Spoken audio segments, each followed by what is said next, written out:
ಹೆಣ್ಣು ಚಂದ ಹೆಣ್ಣು ಚಂದ ಹೆಣ್ಣಿನ. ಹಲೋ ಗಾಯ್ಸ್, ಎಲ್ರಿಗೂ welcome to the channel. So ಇವತ್ತು ಸಂಡೇ. ಸೊ ಇವತ್ತು ಕೆಲಸ ಏನಪ್ಪ ಅಂದರೆ ಫುಲ್ಲು ಮನೆ ಕ್ಲೀನಿಂಗು, ಜೊತೆಗೆ ನಾನ್ ವೆಜ್ ಮಾಡಬೇಕು ಅಂತ ಅಂದ್ಕೊಂಡಿದ್ದೀನಿ. ಸೊ ಗಾಯ್ಸ್, ನಮ್ಮ ಮನೇಲಿ ನನ್ನ ಫ್ರೆಂಡ್ ನಾಟಿ ಕೋಳಿನ ತಗೊಂಬಂದು ಕೊಟ್ಟಿದ್ರು. ಸೊ ಮಾಡಬೇಕಿತ್ತು ನಮ್ಮ ರಿಲೇಷನ್ನೇ. ಸೊ ಇದೇ ಅದು 2 ಕೋಳಿನೂ. ಸೊ ತಗೊಂಬಂದಾಗಲೇ ಒಂದು ವಾರ ಆಗ್ತಾ ಬಂತು. ಸೊ ಇದನ್ನು ಇವಾಗ ಮಾಡಬೇಕು ಅಂತ ರೆಡಿ ಮಾಡ್ತಾಯಿದ್ರು ಗೈಸ್. ಸೊ ಇವಾಗ ಅದೇ ನಾಟಿ ಕೋಳಿನ ಕಟ್ ಮಾಡಿಸಿ ಸೊ ನಾಟಿ ಕೋಳಿ ಸಾಂಬಾರು ಮಾಡಬೇಕು. ಸೊ ನನಗೂ ಇವತ್ತೇನು ಕೆಲಸ ಇಲ್ಲ. ಸೊ ನಮ್ಮ ಹಿರಿಯೂರಲ್ಲಿ ನಮ್ಮ MLA ಅವರು ಡೆತ್ ಆಗಿದ್ದಾರೆ. ಸೊ ಅದಕ್ಕೋಸ್ಕರ ಫುಲ್ ಹಿರಿಯೂರು ಬ್ಲಾಕ್ ಮಾಡಿರ್ತಾರೆ. ಸೊ ಅದಕ್ಕೆ ಅಂತ ನಾನು ಇವತ್ತೆಲ್ಲೂ ಹೋಗ್ತಿಲ್ಲ.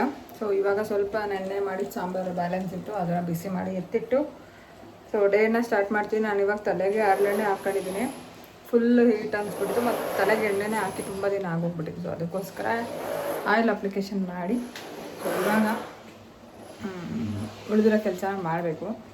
ಸೊ ಕೆಲಸ ಮಾಡ್ತಾ ಇವತ್ತಿನ ಸ್ಟಾರ್ಟ್ ಮಾಡೋಣ ಗೈಸ್. ನಾಟಿ ಕೋಳಿ ಸಾಂಬಾರು ಮಾಡೋದಕ್ಕೆ ಈರುಳ್ಳಿ ಮತ್ತು ಬೆಳ್ಳುಳ್ಳಿನ ಒಂದು ಕಡೆ ಫ್ರೈ ಮಾಡೋಕ್ಕೆ ಇಟ್ಟಿದ್ದೀನಿ. ಇನ್ನೊಂದು ಕಡೆ ಕೊಬ್ಬರಿನ ಸ್ವಲ್ಪ ಗ್ರೈಂಡ್ ಮಾಡಿದ್ದೀನಿ. ಹಾಗೆ ಶುಂಠಿ, ಬೆಳ್ಳುಳ್ಳಿ, ಈರುಳ್ಳಿ, ಕೊತ್ತಂಬರಿ ಸೊಪ್ಪು, ಪುದೀನ ಮತ್ತು ಶುಂಠಿನ ಮಿಕ್ಸಿ ಮಾಡ್ಕೊಂಡೋಕ್ಕೆ ರೆಡಿ ಮಾಡ್ಕೊಂಡಿದ್ದೀನಿ. ಸೊ ಈ ಕಡೆ ಚಿಕನ್ ಕಟ್ ಮಾಡಿಸ್ಕೊಂಡು ತಂದಿದ್ರು. ಸೊ ಅದನ್ನು ಫುಲ್ ಕ್ಲೀನ್ ಮಾಡಿ ತೊಳೆದು ಸೊ ಕುಕ್ಕರ್ಗೆ ಇಟ್ಟಿದ್ದೀನಿ. ಸೊ ಇದನ್ನು 2 ವಿಷಲ್ ಹಾಕ್ಸಿದ್ರೆ ಚೆನ್ನಾಗಿ ಬರುತ್ತೆ. ಸೊ ನಾಟಿ ಕೋಳಿನ ಎಣ್ಣೆಗೆ ಹಾಕಿ ಫ್ರೈ ಮಾಡೋಕ್ಕೆ ಸ್ಟಾರ್ಟ್ ಮಾಡಿದ್ದೀನಿ. ಸೊ ಇದ್ರ ಜೊತೆಗೆ ಉಪ್ಪು ಮತ್ತು ಅರಿಶಿನ ಪೌಡ್ರ್ ಹಾಕಿದ್ದೀನಿ. ಸೊ ಬೆಳ್ಳುಳ್ಳಿ, ಈರುಳ್ಳಿ ಮತ್ತು ಕೊತ್ತಂಬರಿ ಸೊಪ್ಪು, ಪುದೀನ, ಶುಂಠಿ ಎಲ್ಲದನ್ನು ಮಿಕ್ಸಿ ಮಾಡಿ ಗ್ರೈಂಡ್ ಮಾಡಿ ಇಟ್ಟಿದ್ದೆ. ಸೊ ಆ ಗ್ರೈಂಡಿಂಗ್ ಮಿಷಿನ್ನ ಗ್ರೈಂಡ್ ಮಾಡಿರೋದನ್ನು ಇದ್ರೊಳಗಡೆ ಹಾಕ್ತಿದ್ದೀನಿ. ಸೊ ಮಾಡೋಕ್ಕಿಂತ ಮುಂಚೆ ಇದನ್ನೆಲ್ಲ ಒಂದು ಸತಿ ಫೈನಾಗಿ ಸ್ವಲ್ಪ ನೀಟಾಗಿ ಪೇಸ್ಟ್ ಮಾಡ್ಕೋಬೇಕು. ಸೊ ಪೇಸ್ಟ್ ಮಾಡಿರೋದನ್ನು ಈ ಥರ ಮಿಕ್ಸ್ ಮಾಡಬೇಕು. ಸೊ ಚಿಕನ್ನ ಮಾಡೋಕ್ಕಿಂತ ಮುಂಚೆ ಒಂದು ಸಲ ಅದನ್ನು ನೀಟಾಗಿ ರೋಸ್ಟ್ ಮಾಡಿದ್ರೆ ಎಣ್ಣೆಯಲ್ಲಿ ತುಂಬ ಚೆನ್ನಾಗಿರುತ್ತೆ ಟೇಸ್ಟು. ಸೊ ಅದಕ್ಕೋಸ್ಕರ ಸೊ ಇದೆಲ್ಲ ಐಟಮ್ಸನ್ನು ನಾನು ಏನು ಹಾಕಿದ್ದೀನಿ, ಈರುಳ್ಳಿ, ಬೆಳ್ಳುಳ್ಳಿ, ಕೊತ್ತಂಬರಿ ಸೊಪ್ಪು, ಪುದೀನ ಎಲ್ಲನೂ ಒಂದು ಸತಿ ನಾನು ಸೊ ಫ್ರೈ ಮಾಡಿದ್ದೀನಿ ಎಣ್ಣೆ ಹಾಕಿ ಸ್ವಲ್ಪ. ಸೊ ಟೇಸ್ಟ್ ಚೆನ್ನಾಗಿ ಬರಲಿ ಅಂತ ಅಥೆಂಟಿಕ್ ನಾಟಿ ಕೋಳಿ ಸಾಂಬಾರಿದು. ಸೊ ಈ ರೆಸಿಪಿ ನಿಮಗೆ ಕಂಪ್ಲೀಟಾಗಿ ಡೀಟೇಲಾಗಿ ಬೇಕು ಅಂದರೆ ಕಮೆಂಟ್ ಸೆಕ್ಷನಲ್ಲಿ ಕಮೆಂಟ್ ಹಾಕಿ. ಸೊ ಸಪ್ರೇಟಾಗಿ ಮತ್ತೆ ವಿಡಿಯೋನ ಮಾಡಿ ಹಾಕ್ತೀನಿ. ಸೊ ನಾನು ರ್ಯಾಂಡಮಾಗಿ ಹೇಳಿದ್ದೀನಿ ಅಷ್ಟೇ. ಸೊ ಈ ಕಡೆ ಚಿಕನ್ ಫ್ರೈ ಆಗಿತ್ತು, ಅದಕ್ಕೆ ನಾನು ಮಿಕ್ಸಿಗೆ ಏನೇನು ಹಾಕಿದೆ ಅದಷ್ಟನ್ನು ಹಾಕ್ಬಿಟ್ಟು ಜೊತೆಗೆ ಖಾರದ ಪುಡಿ ಮತ್ತು ಧನಿಯಾ ಪೌಡ್ರನ್ನ ಹಾಕಿ ಇಟ್ಟಿದ್ದೀನಿ. ಸೊ ಈ ಕಡೆ ಒಂದು ಕಡೆ ರೈಸಿಗೆ ಇಟ್ಟಿದ್ದೀನಿ, ಇನ್ನೊಂದು ಕಡೆ ಸಾಂಬಾರಿಗೆ ಇಟ್ಟಿದ್ದೀನಿ. ಏನಕ್ಕೆ ಅರ್ಜೆಂಟಲ್ಲಿ 2 ಮಾಡ್ತಿದ್ದೀನಿ ಅಂತಂದರೆ ನಾವು ಬೆಂಗ್ಳೂರಿಗೆ ಹೋಗೋ ಪ್ಲ್ಯಾನಿಂಗ್ಸ್ ಏನೂ ಇರಲಿಲ್ಲ. ಸಡನ್ ಪ್ಲ್ಯಾನ್ ಇದ್ದು ಬೆಂಗ್ಳೂರಿಗೆ ಹೋಗಬೇಕು ಅಂತ. ಸೊ ಅವತ್ತು ಫುಲ್ ಡೇ ರೆಸ್ಟಲ್ಲಿದ್ದರಿಂದ ಬೇಗನೆ ಹೋಗೋಣ ಅಂತ ಹೊರಟ್ವಿ. ಸೊ ನಾನು ಸಾಂಬಾರು ಮತ್ತು ರೈಸ್ನ ತಿಂದ್ಕೊಂಡು ಹೊರಟೆ. ಸೊ ನಾನು ಹೊರಟಿದ್ದು ಮಧ್ಯಾಹ್ನ 1 ಗಂಟೆ ಆಗೋಗ್ಬಿಟ್ಟಿತ್ತು, 1-1:30. ಸೊ ಸ್ವಲ್ಪ ಜ್ಯುವೆಲ್ರಿ ಐಟಮ್ ಬೇಕಾಗಿತ್ತು. ಸೊ ಟೈಮ್ ಫ್ರೀ ಆಗಿದ್ದರಿಂದ ಈ ಟೈಮ್ನ ಯುಟಿಲೈಸ್ ಮಾಡ್ಕೋಬೇಕು ಅಂತ ನಾನು ಮತ್ತು ಲಕ್ಷ್ಮಿ ಹೊರಟ್ವಿ. ಸೊ ನಾವು ಬೆಂಗಳೂರನ್ನ ರೀಚ್ ಆದಾಗ 3 ಗಂಟೆ 3:15 ಆಗಿತ್ತು. ಸೊ ಬೆಂಗಳೂರಲ್ಲಿ ಎಷ್ಟು ಟ್ರಾಫಿಕ್ ಅಂದರೆ ಸಿಕ್ಕಾಬಟ್ಟೆ ಟ್ರಾಫಿಕ್ ಇತ್ತು. ಯಾಕಂದರೆ ಆಲ್ರೆಡಿ ಎಲ್ಲ ರಜಾ ಮುಗಿಸ್ಕೊಂಡು ಬರೋಕ್ಕೆ ಹೊರಟುಬಿಟ್ಟಿದ್ರು. ಸೊ ಇಷ್ಟು ಜನ. ಸೊ ನಾನು ಬಂದಿದ್ದು ಮಲ್ಲೇಶ್ವರಂಗೆ. ಸೊ ನನಗೆ ಮಲ್ಲೇಶ್ವರಂ ಇದೇ ಜ್ಯುವೆಲ್ರಿ ಶಾಪ್ ಅಂತ ಖಂಡಿತ ಮೆನ್ಷನ್ ಮಾಡಲ್ಲ, ಯಾಕಂದರೆ ತುಂಬ ಪ್ರಮೋಷನ್ಸ್ ಅವರು ಮಾಡ್ತಿರ್ತಾರೆ. ಸೊ ನಾನು ರೆಗ್ಯುಲರಾಗಿ ತಗೋತಾ ಇರ್ತೀನಿ. ಬಟ್ ಆಮೇಲೆ ನಾನು ಚಿಕ್ಕಪೇಟೆಗೆ ಜಾಸ್ತಿ ಹೋಗ್ತೀನಿ. ನನಗೆ ಕೆಲವೊಂದು ಜ್ಯುವೆಲ್ರಿ ಶಾಪ್ಸು ತುಂಬ ಕ್ಲೋಸ್ ಆಗಿರೋದ್ರಿಂದ ಸೊ ಚಿಕ್ಕಪೇಟೆಗೆ ಏನಕ್ಕೆ ಹೋಗಿಲ್ಲ ಅಂದರೆ ತುಂಬ ಟೈಮ್ ಕಡಿಮೆ ಇತ್ತು ನನಗೆ. 3:30 ನಾನು ರೀಚ್ ಆದಾಗ ಮಲ್ಲೇಶ್ವರಂನ 3:30-4 ಗಂಟೆ ಆಗಿತ್ತು.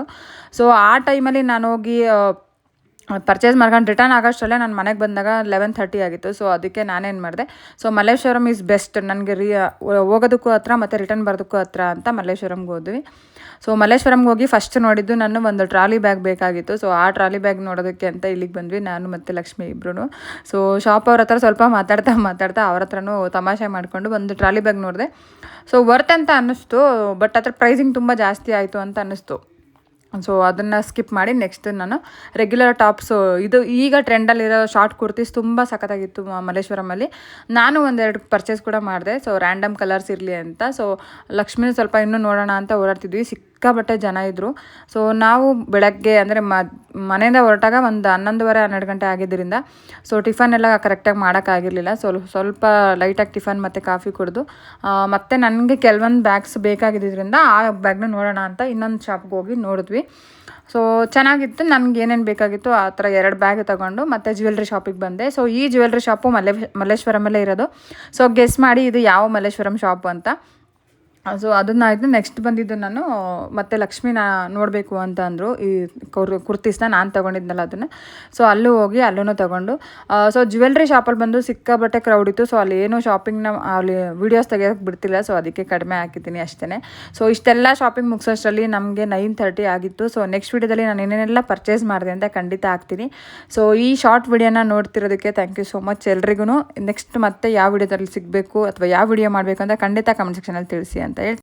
ಸೊ ಗೈಸ್, ಈ ವಿಡಿಯೋನ ಇಲ್ಲಿಗೆ ಎಂಡ್ ಮಾಡ್ತೀನಿ. ಸೊ ನೆಕ್ಸ್ಟ್ ವಿಡಿಯೋದಲ್ಲಿ ಮತ್ತೆ ಸಿಗ್ತೀನಿ ಅಂತ ನಿಮ್ಮ ಕನ್ನಡಿಗರನ್ನು ಸದಾ ಪ್ರೋತ್ಸಾಹಿಸಿ.